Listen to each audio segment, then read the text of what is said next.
So anyway, so you can so all these rules you can break them. Um, but it's just I like to think of it as like try this rule set out, see how you like it. Sometimes you'll use it, sometimes you won't. But I don't see it necessarily as a rule, but more so as like a tool. Okay. And like sometimes like you're working on something, and then you're like, this tool will probably work for this, and then you try it out, and you're like, oh yeah, that does work really well. That makes sense. Yeah. Cool. Um. So I'm just thinking how we could wrap it up with that concept. But you can see if you do it for the rest of this here, and you can see how I've combined the different things that we've been learning already in terms of like the melodic structure. We had like the A1, A2 kind of thing, A3, and then And B. B. And then we had this one is kind of doing the same thing where it's got like a bit of a, it doesn't have the same motif throughout. It's just basically it's got a rhythmic motif. And its rhythmic motif is one and two, three. Oh, sorry, one, two, and three, four. One, two, and three, four. One, two, and three, four. So it's not always following a particular pattern of uh, melody, but it's following a particular pattern of rhythm, Yeah. and that's what gives it its motif. And Cool. then that's why I changed it up here because these ones are kind of shooting up in a lot of ways, and then this one's kind of going down. So that's why I was trying to make it opposite. Whereas this one is kind of going down, and then this one at the end is going up, and that's why I'm trying to get that differentiation between the A and the B. Um, and yeah, this can sound really nice. Like if we take this, let's say, and then we put this on like a glockenspiel or something like that. You know the glockenspiel? No. Okay, it's like this German instrument that uses like it's like uses like uh metal things you hit. It's kind of like the Oh, vibraphone, but it's like a smaller version of it. okay. Anyway, something like that could be kind of nice with like, and if you did it like in a minor key, if you did something like this in a minor key, but with like a glockenspiel and stuff, that could work really like, it doesn't have to just be a Baroque thing. That could work really well for like a jazz piece or even like a pop piece or something like that. We have this Cool. like weird, like ornate polyphonic thing in the background that's like, That's really cool. Yeah. and then you put some chords, some solid chords over top, and then you're still singing over it. So you're adding another layer. You're adding like it's almost like you're doing uh like homophonic music with the polyphonic music That would be really cool. at the same time. Yeah. So anyways, you can see that you can start to see like different ideas and possibilities kind of opening up here, hopefully with me just kind of showing you the process that I would normally take to compose and then the different elements of theory and stuff that's kind of within that. Okay. And I guess we can just kind of start talking a bit more about that kind of stuff. But I would recommend that you start to compose in MuseScore because that is a really good. It's like it's the same thing I say with my students for when I say improvise on your instrument because improvisation. I had a student once who used to think that improvisation was always just noodling around. She's like, I don't know, I don't want to just noodle around. I feel like, but she was very. Students tend to be like either really structurally based or like more on the chaos side of like improv and stuff like that. So sometimes they're like show me the chords and the notes and I'll play exactly that, and they like that that structure. And then Yeah. some students are like, I hate reading the notes and all that stuff, and I just want to show me how to like the pattern, and then I'll just play around with the pattern in like a improv kind of scale thing. And so when I get a student who's very structured, I try to bring them also over to balance them with the chaos side. And when I get students that's really chaos, I try to bring them over to balance them with the structure order side. Because I say it's like a two-winged bird. Yeah. If you have one wing, it doesn't fly as well. But if you have the two wings working together, then it like really takes off. But yeah. So kind of where I was going with that is, I would say, oh yeah. So with the, I usually would say it's for like for her when she was doing like the scales. Normally, scale is very structured, do do do do do do do do do do do do do, right? But then improv is literally just a scale, but like in an interesting, weird way, like do do do do do do do do do do do do do. You're still playing within that scale framework, but now it's just more like adding more chaos to it. Yeah. So it's the same with and but the reason why that's so good is because you're as you're doing that, you're practicing your dexterity, but you're also practicing your understanding what key signature you're in. So you're still practicing the key signature, the dexterity, the general patterns and stuff like that, and just being comfortable with those patterns. And so it's the same thing with composing in MuseScore. I would say for you is that you could approach music theory from the standpoint of, this is the third, and this is the circle of fifths, and this is the blah blah blah, and this is the that. But I personally found it much more interesting when I was composing little ideas in my compositions on MuseScore or something like that. And then you learn a bit of theory, and you go, let's see if I can apply that in creating something. Yeah. Because I feel like it sticks way better. It's kind of like the difference between being on a treadmill and staring at a wall, or like playing a game with your friends.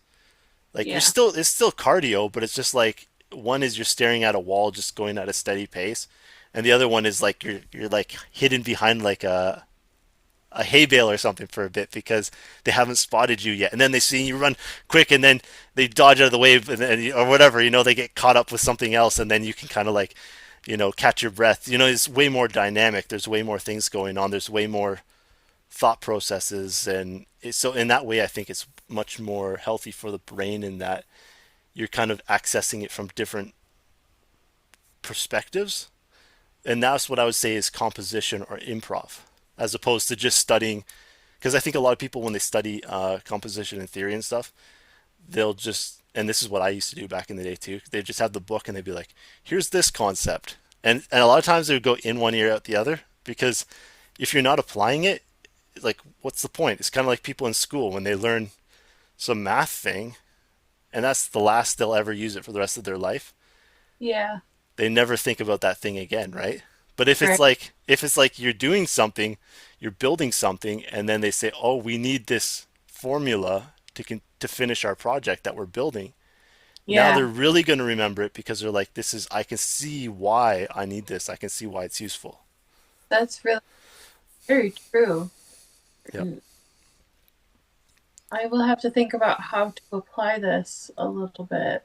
Um, I I'm gonna probably need to use different software, I think, but some sort of composition software on my iPad.